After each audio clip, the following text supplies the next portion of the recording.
toi et bienvenue, comme tous les lundis matins, à découvrir la carte du jour qui va nous permettre tout au long de cette année 2022 de pouvoir mettre en place des énergies pour pouvoir transcender la difficulté que nous avions tirée dans ce programme 2022 qui était l'argent.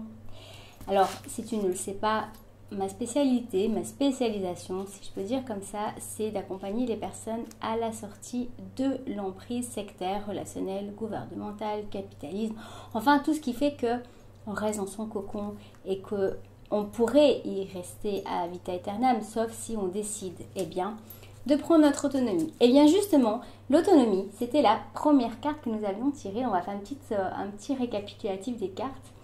Ensuite, nous avions eu la deuxième ressource qui était l'acceptation. Accepter le problème. Accepter, c'est pas être d'accord. L'autodiscipline, pour pouvoir sortir de ce problème lié à l'argent. Trouver la paix intérieure. Lâcher prise. Faire confiance. Qu'on va y arriver. Les actes. Donc, le lâcher prise est avant les actes. Donc d'abord on lâche prise, ensuite on peut mettre des choses en action et des choses positives, parce que être contre, c'est pas de l'action. Ensuite, on avait parlé du courage, comment trouver le courage pour sortir de cela. Il faut beaucoup de courage aux papillons pour devenir, la chenille, pour transcender, devenir un papillon. Et puis, la semaine passée, on avait parlé de la force de l'ancrage. Et donc, cette semaine, quelle est la prochaine transcendance qui va nous permettre de sortir de cette emprise de l'argent qui nous donne tant de peur. D'ailleurs, la peur, c'est lié au courage. C'est l'équilibre.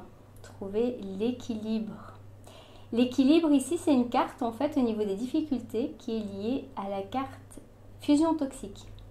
Et tu vois qu'un équilibriste, c'est quelqu'un qui doit, en fait, tout le temps, repositionner ses muscles pour rester sur le fil, si on va dire ça de manière positive.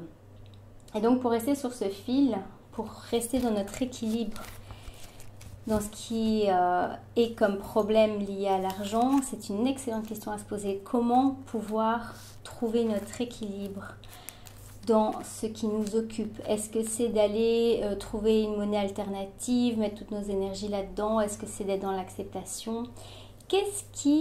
Quelle est la ressource qui, pour toi, est la plus importante dans ta vie pour arriver à trouver cet équilibre? Il faut savoir que pour trouver l'équilibre, c'est vraiment un travail quotidien. On ne peut pas dire que quelqu'un qui est équilibriste, qui reste toujours sur son fil, a trouvé son point d'équilibre une fois pour toutes. Parce que comme la vie est tout le temps en mouvement, en fait, on doit rééquilibrer constamment nos points de vue, nos émotions, notre manière de faire en fonction des événements qui changent. Et tout ça, ça passe par notre émotionnel. Voilà. Donc, on n'a pas fini. Pour les transcendances, on n'a pas encore trouvé la lettre M qui est ici. Et donc, tant qu'on n'a pas trouvé cette lettre, on continue notre parcours. Peut-être que du coup, on va voir les 20 transcendances de jet de cartes, je ne sais pas. Et on continue notre parcours. On se retrouve la semaine prochaine. Et de toute manière, on va rester ensemble jusqu'à la fin de l'année parce qu'il y aura d'autres choses à découvrir. Voilà. À tout bientôt!